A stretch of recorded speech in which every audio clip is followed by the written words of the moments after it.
when Alexander comes in as a mercenary to fight the Persians who were here. The Persians were reaping havoc on Kemet. So again, they came in as mercenaries, but if you got a mercenary fighting for you, when they kick out the enemy, what are they going to do?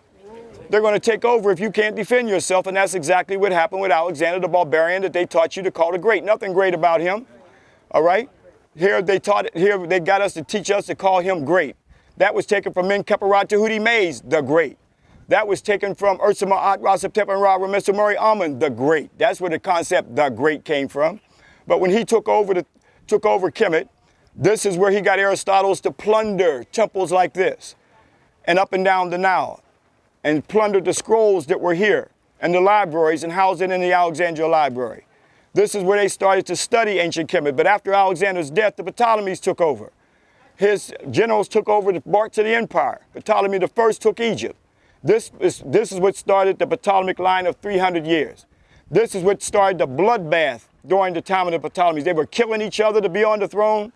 Cleopatra's father that's Ptolemy XII. He is a Greek. That's his background. Now, her mother may have been a Kemetic African, because what the soldiers do when they come in, they rape the women, is that right? That's right. So again, but we see that her background is of a Ptolemaic line. She was closer to this world than she is to ancient Kemet. She was said to be the only one to actually was able to read the Medu Neter, whereas many of the other Greeks could not read the Medu Neter. But the story about her is that her sister and her brother were on the throne. And her brother being Ptolemy the 13th after his father. But here Cleopatra wanted the throne for herself. And during this time when Julius Caesar came into Egypt, here the story is she rolled herself up in a rug. And when Julius Caesar was in the palace, she was able to get her loyal followers to sneak her past her sister Arsinoe, and she rolled herself out to Julius Caesar. And this is where she started to work her magic on him. And working her magic on him, he ended up in the bed with her. And then the next day, Arsinoe and her brother comes in, and Cleopatra is on the throne with Julius Caesar. But Julius Caesar wants a trophy to prove to Rome that he had conquered the Ptolemies. So what does he do? He takes Arsinoe back, Cleopatra's sister, back to Rome, and Cleopatra VII is with him on the throne with Cleopatra, and her sister's in a cage. And they're rolling through the streets. The people are yelling at the fact that Julius Caesar defeated Egypt. Now, because she worked her magic on Julius Caesar, she gets pregnant with Caesarion.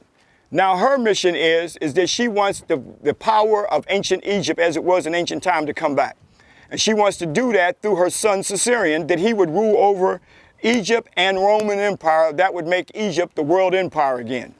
All right? But it's here that the Senate wasn't going to have that. They come back to Rome again, and with the son, Caesarion, and the Senate is upset because they know that son could be the ruler of Rome. They killed Julius Caesar, the Senate. Cleopatra takes off, leaves Rome because she fears for her death. And now she's upset because the mission that she thought that Egypt could be the empire it was, and it would rule over Rome, is long gone. But there's a general. One of Julius Caesar's generals is named Mark Antony. Now this other one named Octavian, he knows that Mark Antony is a big playboy. And he says that, okay, I will send you to Egypt. He's sending him to Egypt for a reason, knowing that Cleopatra would work her magic on him, and this would enable him to start another war with Egypt, because he knows what Mark Antony's going to do. Sure enough, when Mark Antony gets down to Egypt, Cleopatra works her magic on him, and she worked her magic so much on him to the fact that Mark Antony told Rome, all the land that we've conquered in Asia, I'm giving that to Cleopatra. I mean, she whipped some stuff up on him. He said, I'm giving all this, all the blood that the Romans shed to conquer these lands, it's all going to Cleopatra, it's all going to Egypt. Oh, that made Rome mad. But that's what Octavian wanted. He wanted to go to war. So he goes to war at Actium. It was a sea battle. It was two naval wars. It was the Kemet, the Egyptians, Kemet, and also Mark Antony, who had the Roman soldiers with him, and also Octavian, who had the Roman army with him. As Cleopatra observed that they were losing the war, she takes off and goes back to Egypt. Mark Antony sees she's taken off. So he goes back. He's following her. They're losing the war. But when Cleopatra gets to Egypt, she tells her loyal followers to tell Mark Antony when he gets here that I committed suicide.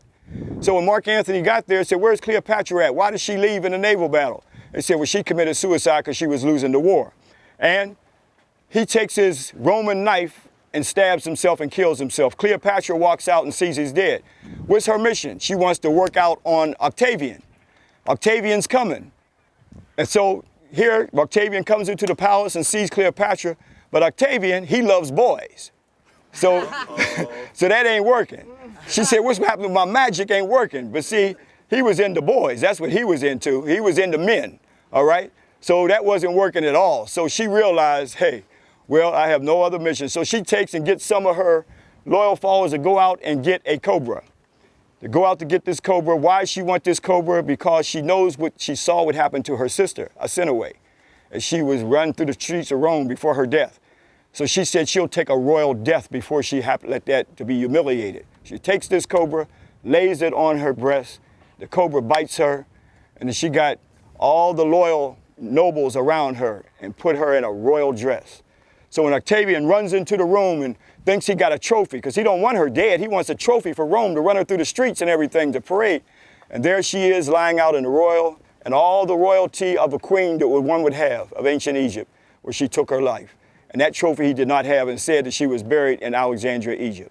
And because of that, that's why at that time, here we see Octavian changes his name from Octavian, that represented October, to August.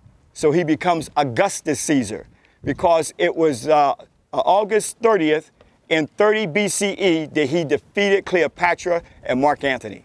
And that's what started the whole world from that time to be a Western world.